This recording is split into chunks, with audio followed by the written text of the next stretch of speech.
Hey folks, welcome back to my channel. I am Carlos. This is the Carlos Cruz Show. Please like and subscribe and also comment on some things you'd like me to talk about. My channel used to be called Travel and News with Carlos Cruz, but I'm taking a different turn, a different direction, not in a bad way, but in a good way. Um, so first off, I just want to say that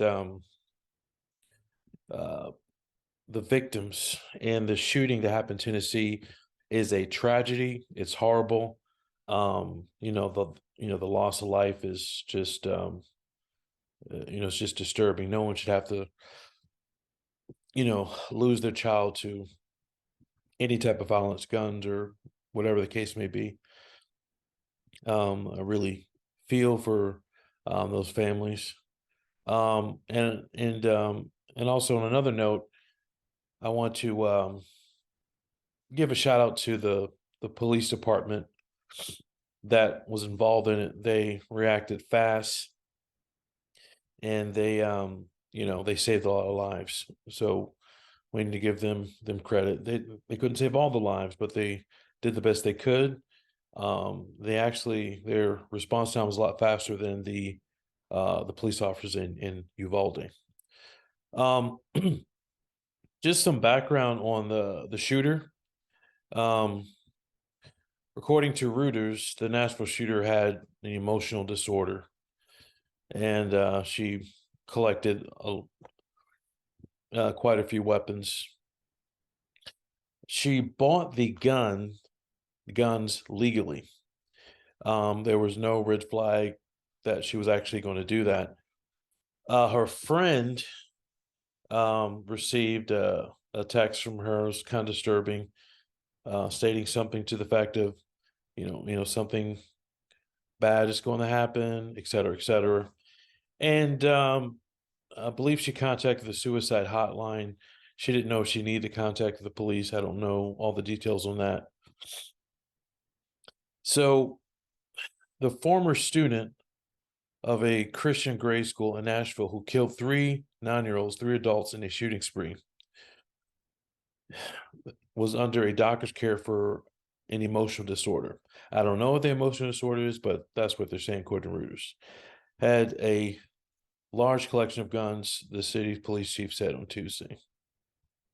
New details about the assailant, Audrey Elizabeth Hale, 28, emerged hours after police releasing harrowing video showing officers storming the Covenant School in the midst of Monday's rampage and conducting a room-to-room search before confronting and fatally shooting Hale. Authorities said that they were trying to pin down a motive as detectives pored over various writings and other evidence left by Hale. And this is according to Reuters. Hale was armed with two assault-style weapons and a handgun, the latest in a long string of U.S. mass shootings that have turned schools into killing zones and added a fuel to a national debate over gun rights and regulations. There were three weapons used, among them 7 firearms that Miss Haley had legally purchased from 5 Nashville gun stores. Hale's own parents did not know that she had possessed multiple firearms, mistakenly believing that Hale had owned just one gun, then sold it, according to Drake. The chief added that the mother and father felt Hale should not have owned any weapons due to her mental health issues.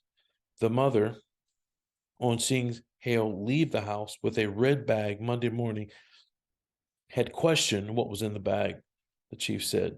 Hale was under care, a doctor's care for an emotional disorder, the chief told reporters.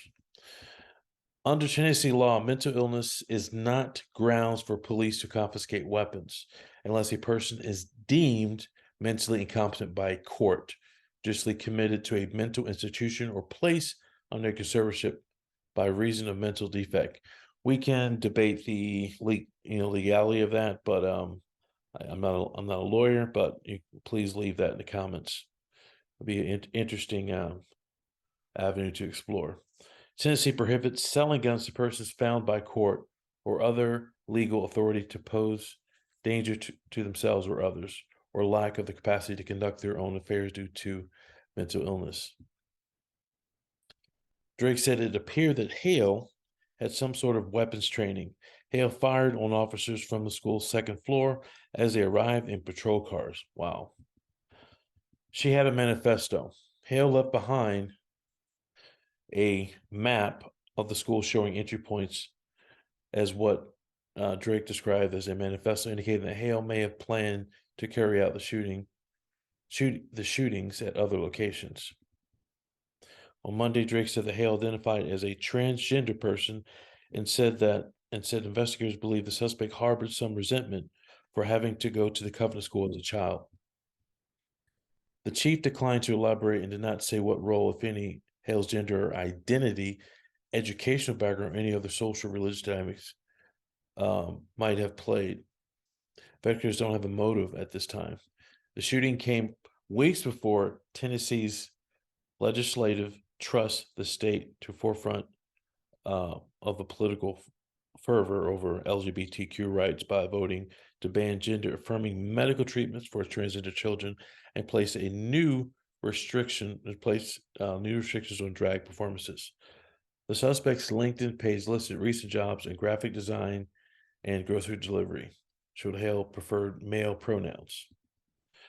So, according to video footage, 6 minutes before the video was released on Monday, edited together from the body cameras worn by the two responding officers, offered a glimpse of a rampage as it unfolded.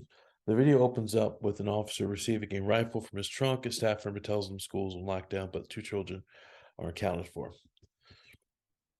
You know, this is really, really tragic. I did hear someone say if she didn't go to a Christian school or she didn't receive bullying from Christian people, that this would not have happened. And I think it's a little insensitive because if you're, I don't care if you're bullied for being black, white, gay, Hispanic, or whatever, that's no excuse for you to go ahead and take human life. So I don't think attacking this school because of the religion that they teach or what they affiliate with is the cause of the shooting. That's I don't believe that. I don't believe in that. However, on the security note, we need to pay attention to security. I've worked in security before. Some things you can do is you can have armed guards. You can have a lockdown system, so you can actually isolate the person within doors. You could have also a system that sends out alerts to people's phones, the teachers, the parents, to notify what's actually going on. Because if this person did not, have